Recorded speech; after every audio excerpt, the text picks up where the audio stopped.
Bonjour chers frères et sœurs, chers amis, heureux de vous retrouver en cette période de Pâques. Je vous propose de prendre avec moi Exode chapitre 12, versets 1 à 16. Et pendant que vous cherchez le thème pour moi aujourd'hui, c'est la Pâque ou la nouvelle naissance d'Israël. Et en introduction, je voudrais vous dire quelques mots. Euh, on se souvient de Moïse devant le buisson ardent, n'est-ce pas? De la sainteté de Dieu. Hein. Et il était brisé dans son amour-propre, mais restauré et équipé par le Seigneur pour accomplir les actes qui conduiront à la libération des Israélites réduits à l'esclavage. Moïse va donc retourner en Égypte et affronter le Pharaon, comme nous le savons.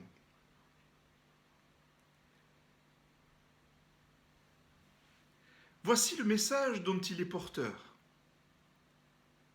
Exode chapitre 4, verset 22. Je suis toujours dans l'introduction. Tu diras au Pharaon, voici ce que dit l'Éternel. Israël est mon fils aîné. Je te l'ordonne, laisse aller mon fils pour qu'il me rende un culte. Si tu refuses, je ferai périr ton fils aîné. Comme le Seigneur l'avait annoncé à Moïse, le Pharaon ne permit pas le départ d'Israël. Bien au contraire, il a ordonné de rendre l'esclavage des Hébreux encore plus cruel. On se souvient des chapitres 5 à 10 du livre de l'Exode qui relate comment le Seigneur a frappé de 9 plaies d'Égypte, dans le pays d'Égypte, afin que tu saches que nul n'est semblable à moi sur toute la terre. Chapitre 9, verset 14 de l'Exode. Afin que tu saches que la terre appartient à l'Éternel. Chapitre 9, verset 29 d'Exode. Je vous laisse chercher, évidemment. Vous pouvez appuyer sur pause et vous pouvez chercher les versets. Et là, on va voir ensemble les plaies, les différentes plaies. Les 9 plaies. La première, c'est l'eau changée en sang. Exode chapitre 7, versets 14 à 25. Pareil, je vous laisse chercher. Deuxième point, les grenouilles. Exode chapitre 8, versets 1 à 25. Troisième, les moustiques ou les poux. Exode 8, versets 16 à 19. Les mouches ou les tans, les taons, les tans. Exode chapitre 8, versets 20 à 32. La cinquième plaie, c'est la mort des troupeaux. Exode chapitre 9, versets 1 à 7. Et puis, la sixième plaie, c'est les furoncles. Ils prirent de la cendre de fournaise et se présentèrent devant Pharaon. Moïse la jeta vers le ciel et elle produisit sur les hommes et sur des animaux des ulcères formés par une éruption de pustules. Exode chapitre 9, versets 8 à 10. Le furoncle est une infection bactérienne profonde d'un follicule pileux provoquant la nécrose périfolliculaire et la suppuration. Voilà, ça c'est dans le dictionnaire. Il en résulte une induration douloureuse du derme causée par une accumulation de pus et de tissus morts. Alors, pas agréable évidemment à dire, mais c'est quand même... c'était pas fameux, quoi, cette plaie-là. C'était pas agréable.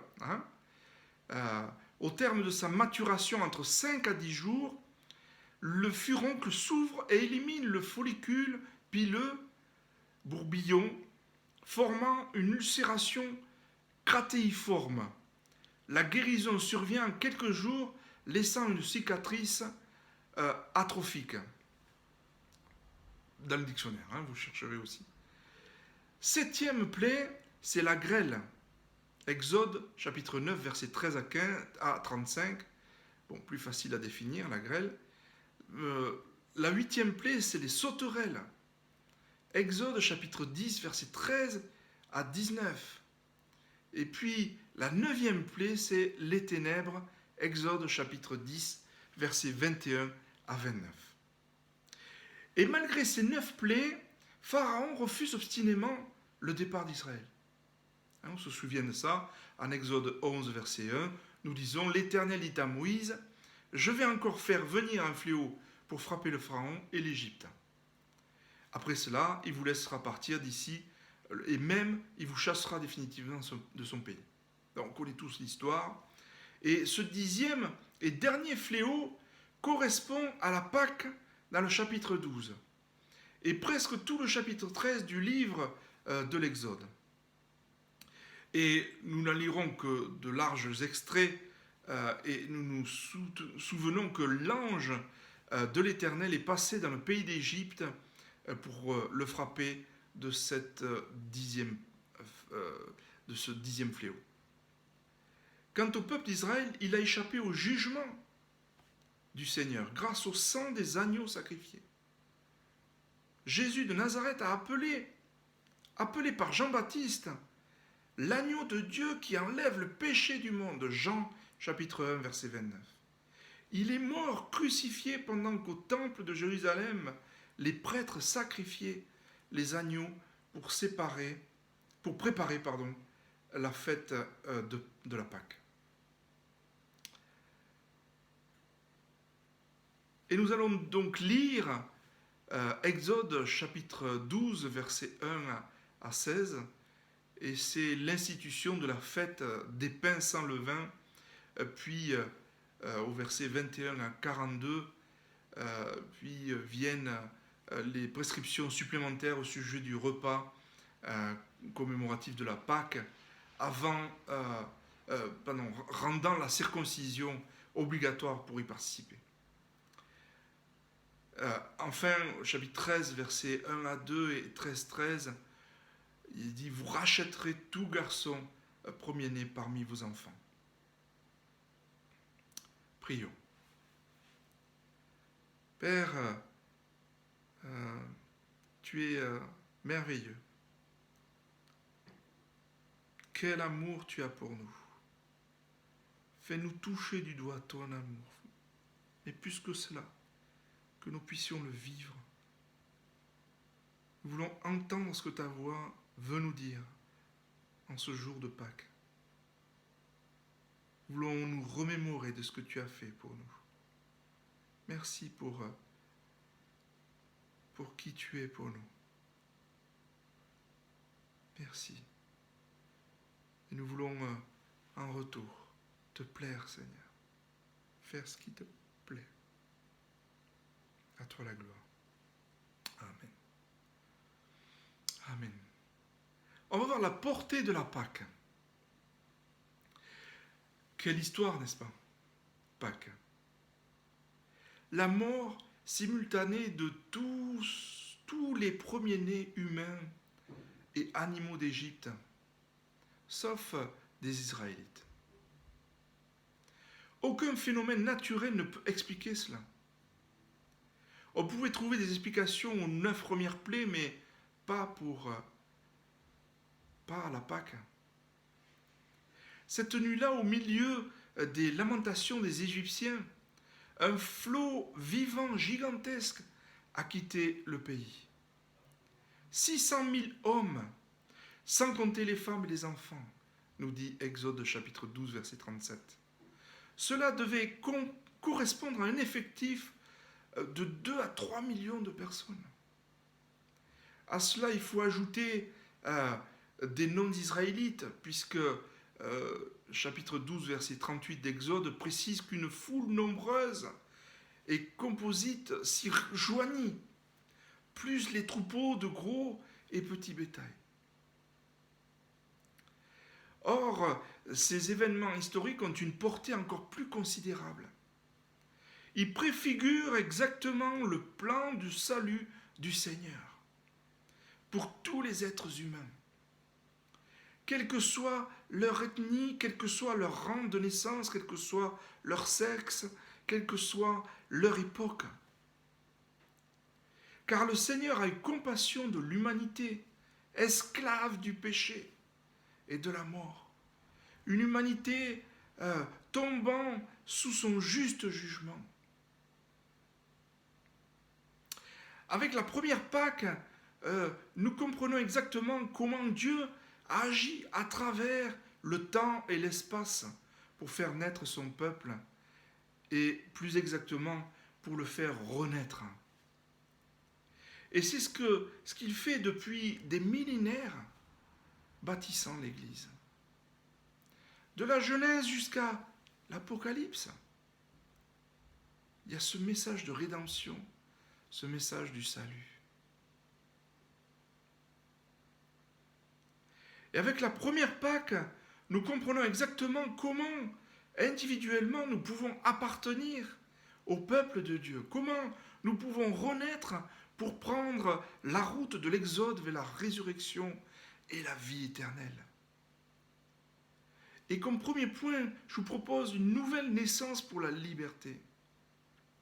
Oui, la Pâque est l'histoire d'une renaissance, car les Hébreux sont littéralement passés au travers de la mort. La naissance naturelle de ce peuple a déjà eu lieu avec la multiplication de la descendance de Jacob, d'Israël. Et ce caractère de nouvelle naissance est indiqué dès l'ouverture du récit de la Pâque en Exode chapitre 12, verset 2.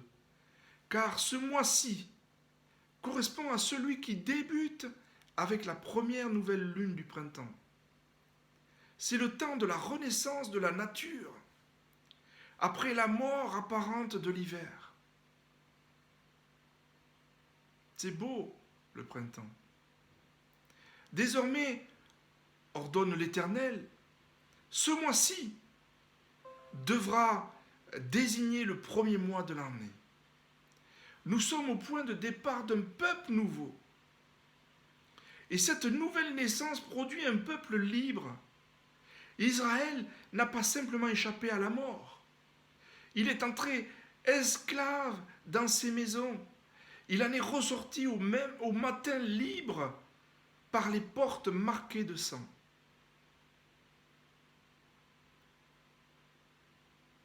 Pardonnez-moi pour la brutalité de l'image, mais c'est celle de la Bible. Le sang des animaux sacrifiés n'était pas sur le toit ni autour des fenêtres. Il était posé sur le linteau. Et les montants des portes pour lesquelles les Israélites sont nés de nouveau. Une nouvelle destinée s'ouvre désormais à eux. Belle image, belle illustration, n'est-ce pas? Cela fait penser aux paroles de Jésus qui comparait le peuple de Dieu à des brebis. Jean chapitre 10, versets 7 et 9. Vraiment, je vous l'assure, je suis la porte par où passent les brebis. C'est moi qui suis la porte. Celui qui entre par moi sera sauvé. Il pourra aller et venir librement. Il trouvera de quoi se nourrir.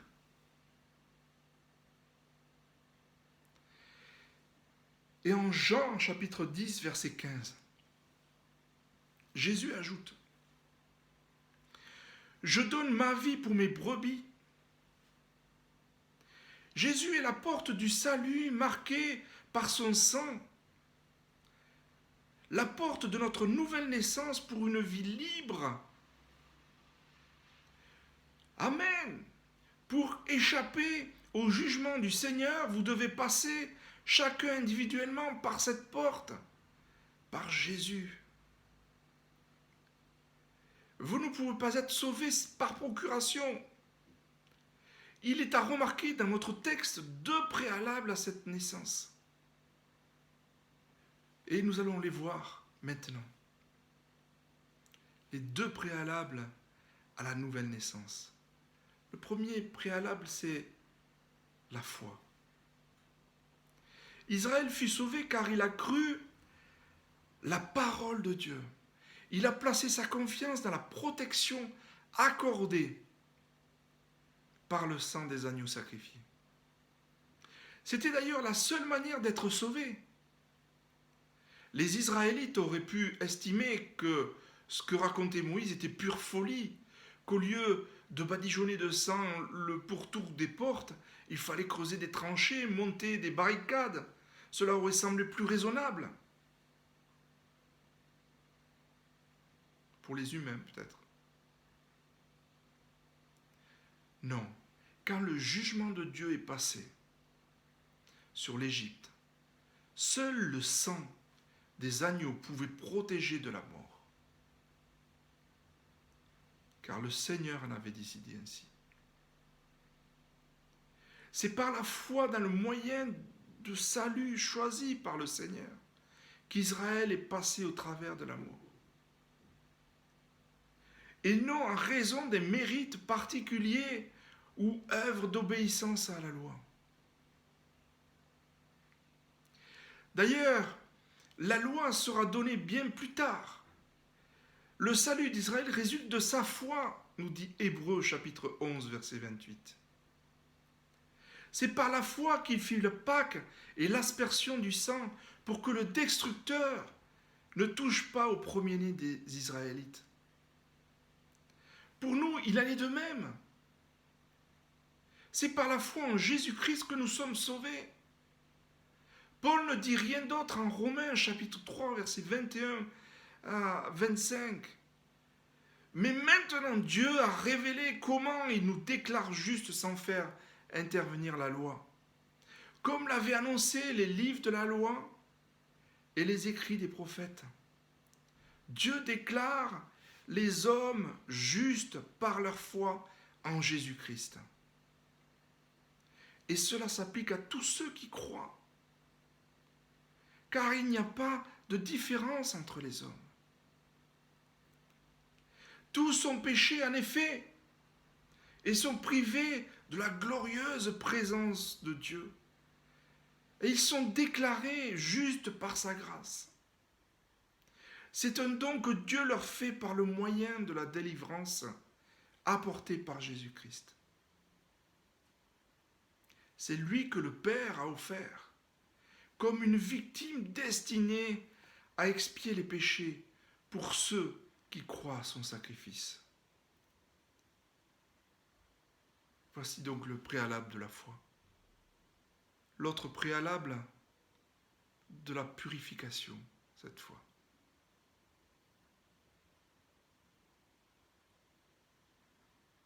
Avant de commémorer la Pâque, le peuple doit se débarrasser du vieux levain. C'est la fête des pains sans levain. Certes, Israël va prendre le chemin de l'Exode avec des pains cuits à partir d'une pâte non levée du fait de la précipitation du départ. Le levain est le symbole de la continuité au sein de la vie, car il fallait conserver un peu de pâte levée avant de cuire les pains de façon à pouvoir réensemencer la future pâte. Le retrait de tout le levain pour la fête commémorative marque la rupture avec la vie passée. Le peuple est né de nouveau, sa vie d'esclave est terminée. Alléluia. Alléluia. L'Église. Le passé, c'est le passé dans votre vie. Le peuple est né de nouveau. Vous êtes né de nouveau. Sa vie d'esclave est terminée. On n'est plus esclave du péché. Le levain était aussi un symbole de péché. C'est d'ailleurs repris par Paul dans 1 Corinthiens, chapitre 5, versets 7 à 8. Faites disparaître le vieux levain, afin que vous soyez une pâte nouvelle, puisque vous êtes sans levain, car Christ, notre Pâque, a été immolé.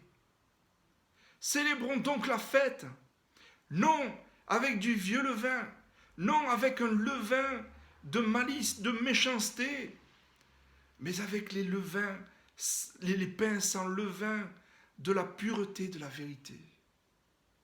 De la pureté et de la vérité. Il en est exactement de même pour nous.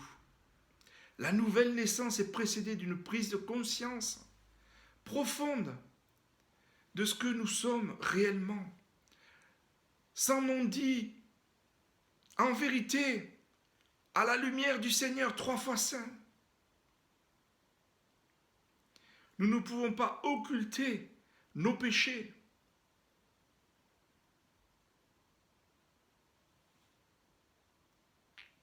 Faire comme si de rien n'était.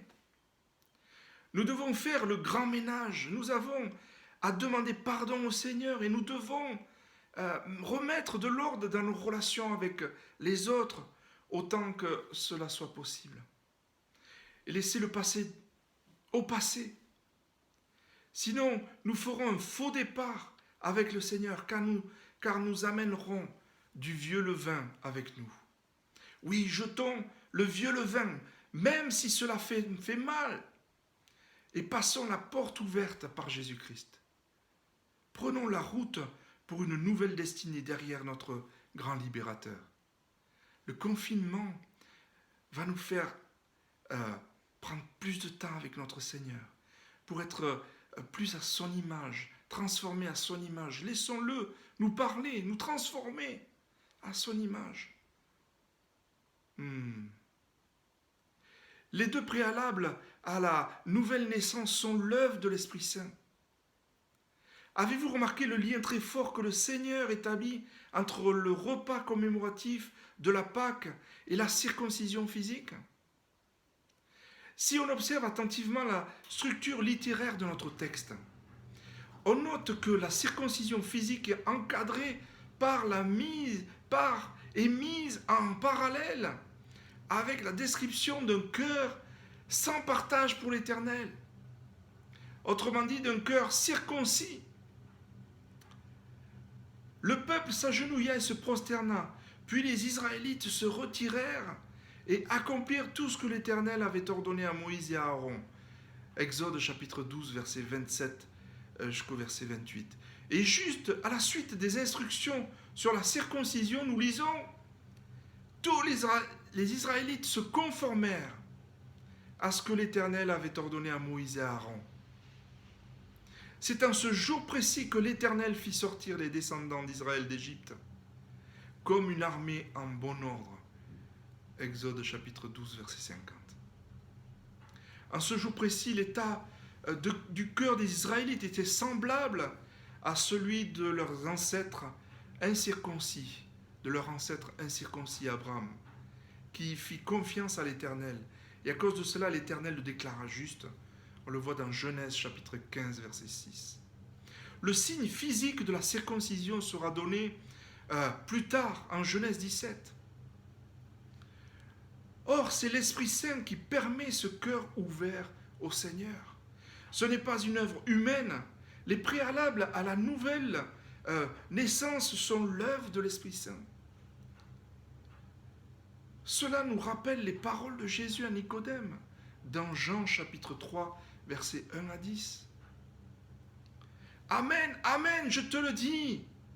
Si quelqu'un ne naît pas de nouveau, il ne peut voir le règne de Dieu. Nicodème lui demanda, comment un homme peut-il naître quand il est vieux? Peut-il entrer une seconde fois dans le ventre de sa mère pour naître?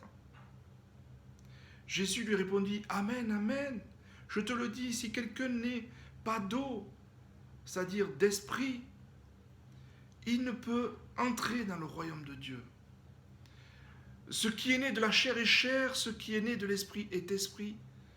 Ne t'étonne pas que je t'ai dit, il faut que vous naissiez de nouveau d'en haut. Le vent souffle et il veut. Le vent souffle où il veut. Tu l'entends, mais tu ne sais pas d'où il vient ni où il va. Il en est ainsi de quiconque est né de l'Esprit. Nicodème reprit.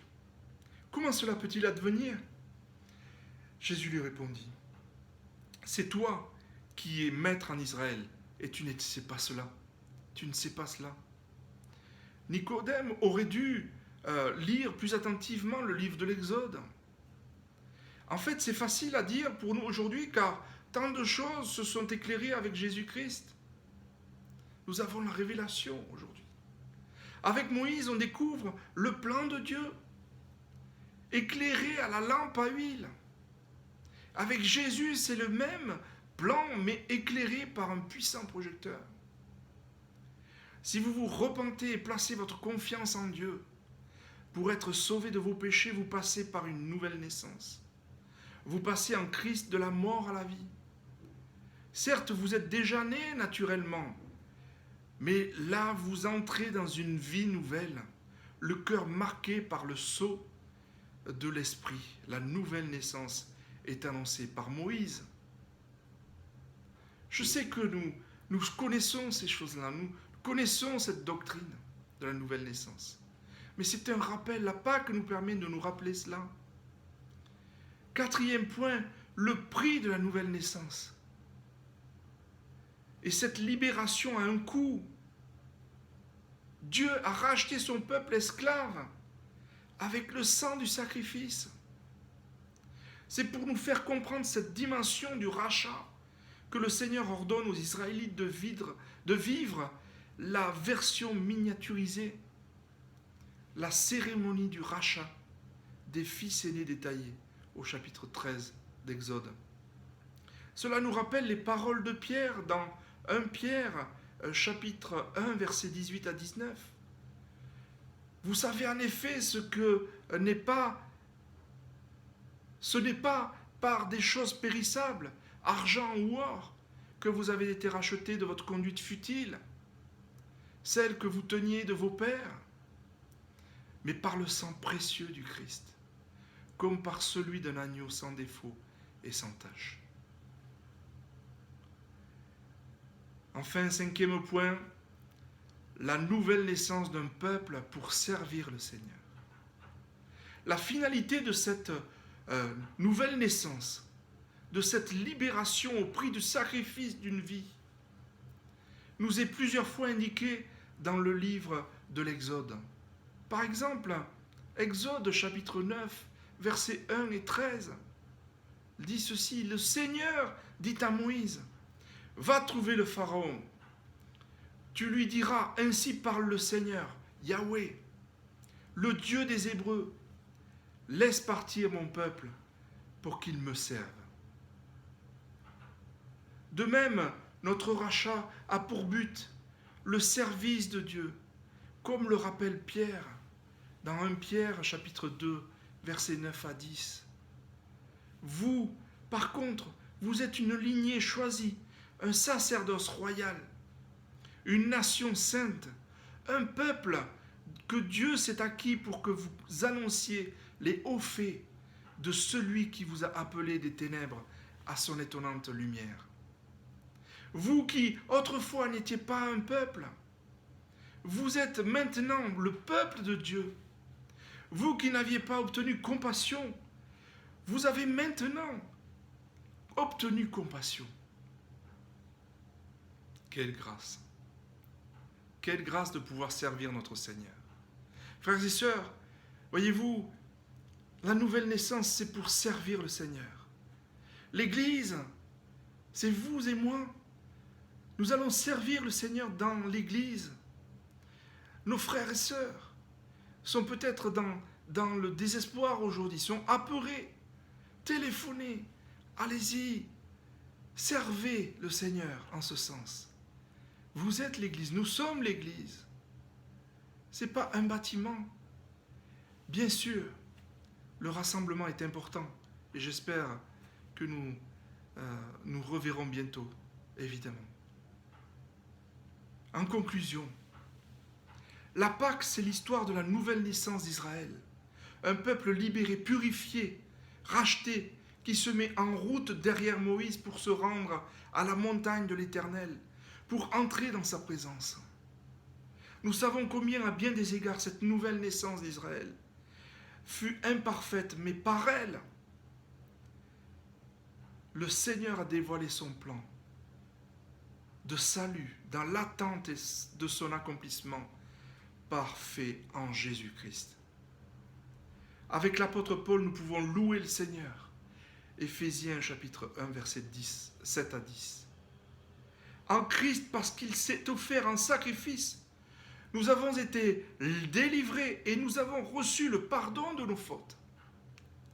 Dieu a ainsi manifesté sa grâce dans toute sa richesse. Il l'a répandue sur nous avec surabondance, en nous donnant pleine sagesse et pleine intelligence, plus que nous connaissions le secret de son plan. Pour que nous connaissions, le secret de son plan. Ce plan, il l'a fixé d'avance dans sa bonté en Christ, pour conduire les temps vers l'accomplissement. Selon ce plan, tout ce qui est au ciel et tout ce qui est sur la terre doit être réuni sous le gouvernement du Christ. Amen. Prions.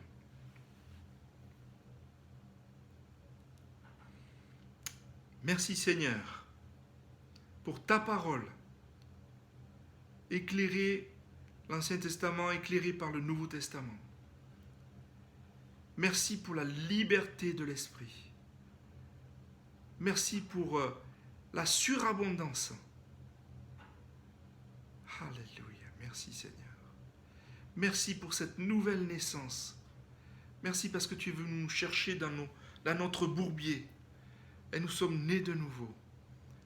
Alléluia. Baptisés d'eau et d'esprit. Merci Seigneur de renouveler notre foi, notre confiance en toi.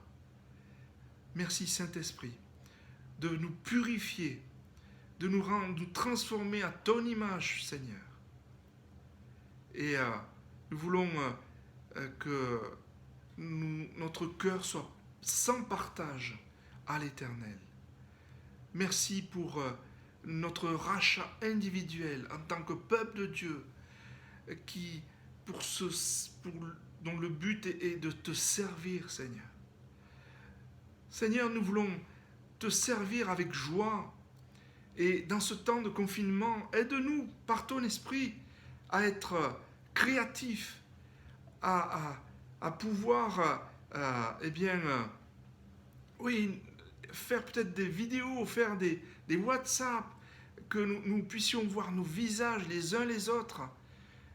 Merci pour ton Église, elle est belle, Seigneur. Elle est vivante. Et merci pour ton plan qui s'accomplit chaque jour.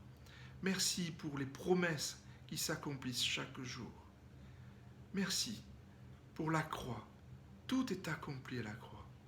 Que ton nom soit béni, glorifié. Et Seigneur, nous voulons vivre une vie en abondance avec toi, dans ta présence, au nom de Jésus. Et nous voulons encourager nos frères et sœurs, nos amis qui sont dans la souffrance, qui sont apeurés dans ce moment de confinement. Seigneur, nous voulons nous confier en toi, chaque jour. À toi la gloire. Amen. Amen. Soyez bénis. Que Dieu vous bénisse abondamment. Soyez une bénédiction pour les autres. Amen. À bientôt.